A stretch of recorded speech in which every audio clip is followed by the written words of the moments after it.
Okay, this is Whiskey Fireside Chat number 40. Having a lovely bourbon I know nothing about. It was given to me by a random stranger at the Canoe show, canoe show in Addison, Wisconsin. It's lovely. I'm not a huge bourbon drinker. That's good. All right, why the big celebration? Why the fancy bourbon? And oh yeah, by the way, I don't have a fire. It's too warm out this afternoon to light the fire. So I've got my daughter's, what was it called? That hippie thing. Oh, lava lamp. I got a new book out. I don't, it's not a new book. It's a revised book. Top 60 Canoe Routes of Ontario. And this one was Top 50 Canoe Routes of Ontario. And just to revise it, I added 10 more routes. Yeah, what are the routes? What are the routes? I know Abitibi's in there. I know Woodland Caribou's in there. I know the Oxtongue River's in there. I know Bonnechere River's in there. I know a couple of new areas north of Killarney. Also McGregor Bay on the west side of Killarney is in there. Whole bunch of new routes and really exciting. Kind of exciting stuff because, man, then that got me thinking. I've been writing books for a long time. My first book, well, you know how it started. I wrote a nature column in Southern Ontario, a syndicated nature column called Nature's Way. I worked at a wildlife center and it was me and my ferret, or my ferret and I, and we wrote our misadventures. And then it got me into the idea of publishing a book. I think I was 27 years old. I was really young. And wrote this book, Killarney, on Killarney Provincial Park, and it's more of a history of the park. But just before they went to print this, they go, hey, you know, you want to add something at the end. You want to add some possible canoe routes and hiking trips you could do in that park as well. So a history book with a bit of a guide to it. It did well. This one. A couple years later, what happened was I moved to Peterborough, worked in Fish and Wildlife, and I was paddling these weekend canoe routes in the Kawarthas and also the Leslie Frost area in Haliburton, Georgian Bay, Massasauga Provincial Park, which was not a park at the time. None of these places were parks at the time. And I went to my publisher and I said, I think we should write a book called Cottage Country Canoe Routes. Now, the main purpose for me to do this is I was noticing that those routes were not being maintained anymore. I was a little concerned about it. So I thought, hey, you know what? Actually, it wasn't me that said that. It was actually the founder of the Canoe Museum, Kirk Whipper. And he said, you know, Kevin, you're such a hyper man. You're doing all these things to save the world, but you know, you might want to choose one thing and calm down a bit. So I said, well, what's that thing? And he goes, I think your main job is to get people out there so they can see what wilderness is all about, and then they'll protect it if they see it and experience it and connect to it. And so I thought, hey, guidebooks. Wrote this with another publisher the year later. It's just a how-to book, how to go camping, ways of the wild. I don't even know how many of these sold. I do know it was actually a textbook in Newfoundland at one time. I'm quite proud of that. Then I started a whole series of guidebooks. The first one was Up the Creek. And this is a whole series of canoe routes all across Ontario. And boy, I had a blast doing this. I mean, the idea is I would, I think, what was I doing at the time? I started, oh, I gotta go. Oh, sorry about that. That was Bell. They're fixing my internet cable and my phone wire because my neighbor Donnie cut it because it was in his way while he was cutting the grass. Hence the double. All right, so after Up the Creek, I continued on to actually I think one of my favorite projects was Burt Rutan Black Flies. It was a guidebook on Algonquin Park. And man, I had so much time, a good time doing research for that. Loved this park. And yeah, this became my second biggest seller actually to date, which isn't a lot in Canada. Do you know the best seller in Canada is only 5,000 books? And do you know that I only make 8% royalty of all these books? And do you know that actually if I didn't have other jobs, I'd be living on the street. This is the continuation is called Further Up the Creek, and it was all rivers. I just chose all rivers across Ontario, and great.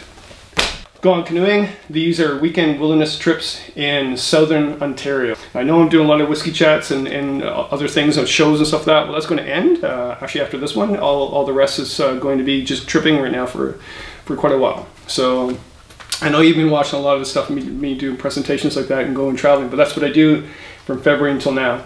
And my last one, I did 28 shows and I finished in Thunder Bay, and it was fantastic. I overall, it was over 16,000 people I talked to. So if anybody says that canoeing is dying, not so much. Lost Canoe Routes. Amazing. So I went to my publisher for this book and I said I want to write a book on routes that are being lost, that they're not being maintained. And he said nobody will buy it. And I went, hey, you kind of owe me. I've written a whole bunch of other books. This is my idea and I think it's a good idea. It's a very ethical idea. It became a big seller. So those lost routes are no longer lost. Well, some are, but majority aren't. Oh, gotta go get it.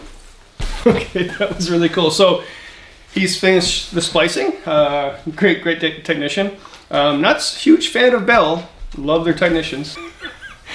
And he walks in and he sees me doing this Whisky Fireside chat. And I was like, oh, this is a little embarrassing. And he goes, hey, that's a happy camper. That was awesome. All right. I also, other than guidebooks I've written, in Ways of the Wild, for example, I've written other books, The Happy Camper. This is my bestseller. That's why I'm called The Happy Camper in media to this day, because of this book. It sold tons of copies. It was rewritten, I think, twice. It's the third edition. So that's kind of cool. Love that book. I also wrote about Killarney and the French River guidebook. Now, this is what happened during this time. So what happened was, I was away on a long canoe trip in Quantico, actually, and my publisher went bankrupt. Well, not Boston Mills, but who actually owned Boston Mills. I think it was Stoddard at the time, and they went bankrupt. So basically, I lost all the books. But someone else, like Firefly, they bought the Boston Mills, and they got rid of some authors, but some authors they kept me. But I was away, and they tried to get a hold of me, but I was off in the middle of nowhere. So they decided to change all the names of the books. So instead of Cottage Country Canoe Route became A Paddler's Guide to Cottage Country Ontario. Up the Creek became Paddler's Guide to Ontario. Further up the creek became A Paddler's Guide to Rivers of Ontario and Quebec. Burt Rutan Black Ice, which actually was my favorite title of all my books, because that characterizes Algonquin to me personally. But it became A Paddler's Guide to Algonquin Park. Another edition of Algonquin Parks, because it sold really well. Happy Camper. Why they did is a new thing came to pass on a computer, and it was called Google Search. And they said if you Google Burt Rutan Blackflies, you're not going to find a book on Algonquin. A Paddler's Guide to Algonquin, you'll find it. So yeah, it wasn't my cup of tea. I didn't like the idea, but it was either that or not have any books. Next book, Quantico and Beyond. Actually, my second worst seller. This actually, I love this book. In fact, I think it's well written, well documented. I don't know how many days. 2 full seasons, wrote this book. Also Beyond, so I got other routes and other people I knew that wrote some other routes in the far north. And yeah, don't know why, but I still even haven't paid off the advance for this. That's not good. Very worst seller, Wilderness Pleasures. However, the media thought this was my best writing and it won a whole bunch of writing awards. But yeah, you're gonna find this in bins at stores. Top 50 Canoe Routes came out, so it was a collection of a whole bunch of routes from all those guidebooks, not all of them, but my favorite 50. And actually that's not true, my favorite 40, and then I added 10 more on here that were brand new. Then they came out with Top 60. It's like the Rod Stewart Best Album. I mean, you're gonna have some extra songs in there just to entice people, right? All right, the other books too. I wrote a cookbook, the new Trailside Cookbook. I wrote it with Margaret Howard. It's been a long time for this book. And yeah, it's just a bunch of camp recipes. And she was a nutritionist, so we turned her recipes into camp recipes. That's a pretty cool idea.